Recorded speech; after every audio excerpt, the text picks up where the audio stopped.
Earlier this year, our friend Alan Costa from NIS America visited the UK to present an exclusive orientation class to visitors of MCM at the dedicated Trails of Cold Steel 3 booth. Fans were excited to see an early preview of Cold Steel 3 in English and couldn't wait to hear some of the English voice acting firsthand. Here's what Alan had to say about the booth's reception. Hi, I'm Alan Costa, and I'm a producer at NIS America. I'm here at London MCM showing off an exclusive first look at the English build of Trails of Cold Steel 3, and I'm overwhelmed. First of all, the booth itself is incredible. Every corner of it has something Trails of Cold Steel 3 related, and so that in and of itself I think is a huge eye catch. And for the orientations themselves, pretty much every time we've done it, which has been about every half hour, it's been full. So full, in fact, that we not only have had to increase the chairs, but we've had some standing room only types as well. People are really engaged during it, and they really seem to love what they're seeing, which is incredibly gratifying, and I can't wait to tell the team back home because I know they've put a lot of hard work into making this a great game. Foe suppressed. Let's continue.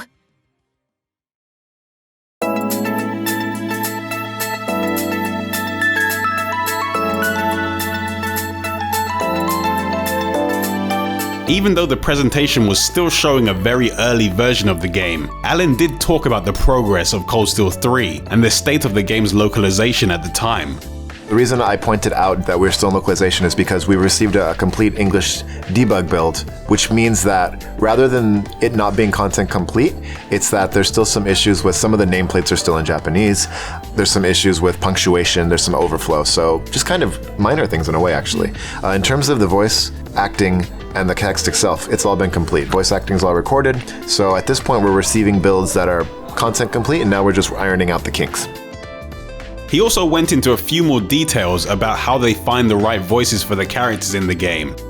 We work with voice studios, obviously, to record voices for the game.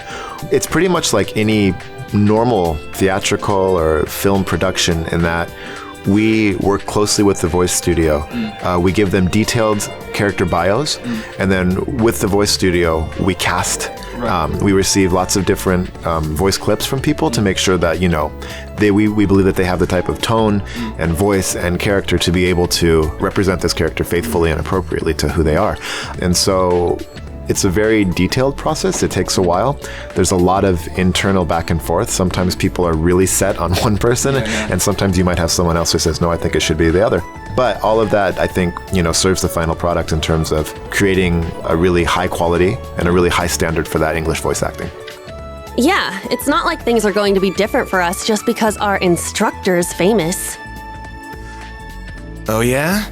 Then why'd they go out of their way to make such a small class? A little kid who's clearly too young to be here. Some rich pretty boy with fancy hair. Oh, and a loud, unruly foreigner from some sob story country. Oops, my bad. Not a foreigner anymore, huh?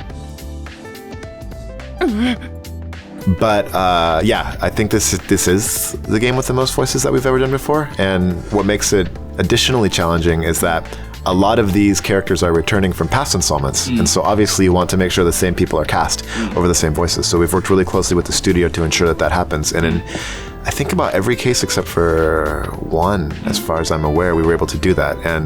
But we've tried for every single person. We reached out, and we really, really want to maintain that level of consistency.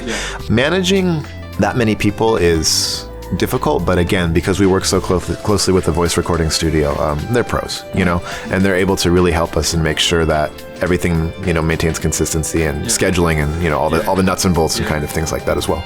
We wanted to learn a little more about the new Class 7 and the kinds of things everyone can do while in school. So, Yuna is from Crossbell.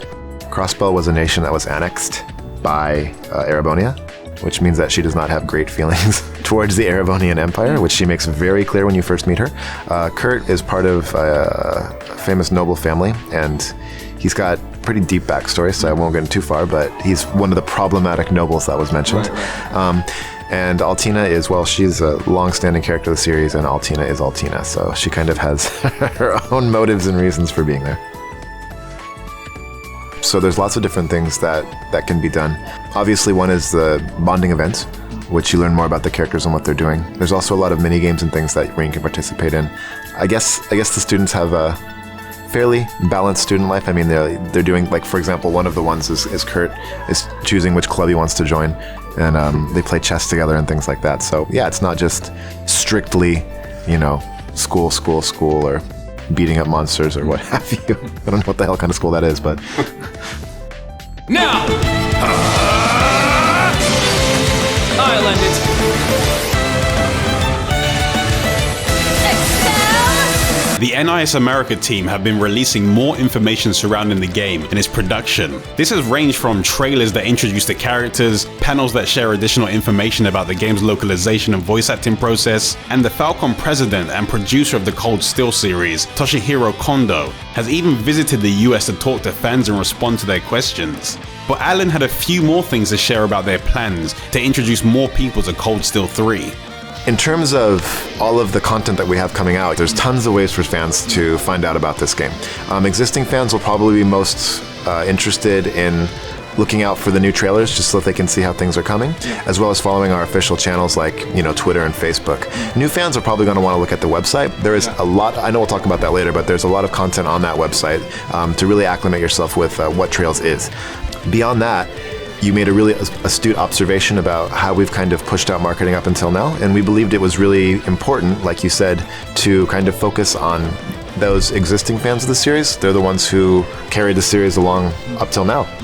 Without them, who knows how far the series would have continued. So it's to them we really want to show our dedication to making sure that this game lives up to their expectations and that it meets their standards of quality. Now, I think you'll begin to see that we're kind of shifting focus and we're moving towards getting new fans. So we know that the number 3 can be a bit intimidating, but we believe that this is the best place to start. There's tons of in-game helpful tools to be able to check what's occurred in the past. And that's not just story summaries, but you've got detailed glossaries of things like characters, places, terms, ideas, lots of things that you can use. And even for, series fans who maybe haven't played for a while, just lots of tools at your fingertips to be able to make sure that you understand what's going on and where you are. Before MCM was over, we asked Alan what he thinks Trails of Cold Steel 3 does best, and why people should be looking forward to playing the game once it releases later in the year. I think, hands down, that would be the characters, the world, and the lore. It goes toe-to-toe in that regard with anything from the giants of the Japanese industry, and it goes toe-to-toe with a lot of the Western games that have come out as well. It's just so deep, and I have constantly seen people online and in person when I'm at conventions just say that they have not seen a game that goes that in-depth into the characters and the lore. So even these people, they have a story that will develop throughout the course of the game, and that is just so amazing.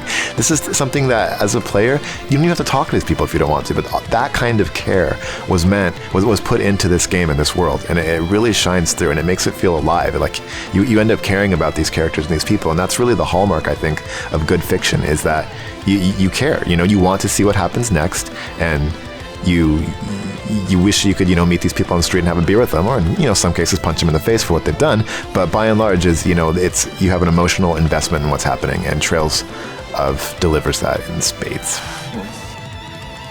Over the coming weeks, there will be more coverage for Trails of Cold Steel 3. So if you want to know about everything, follow NIS America and Printybomb Europe to be the first to know. The links to everywhere you can find us will be in the description.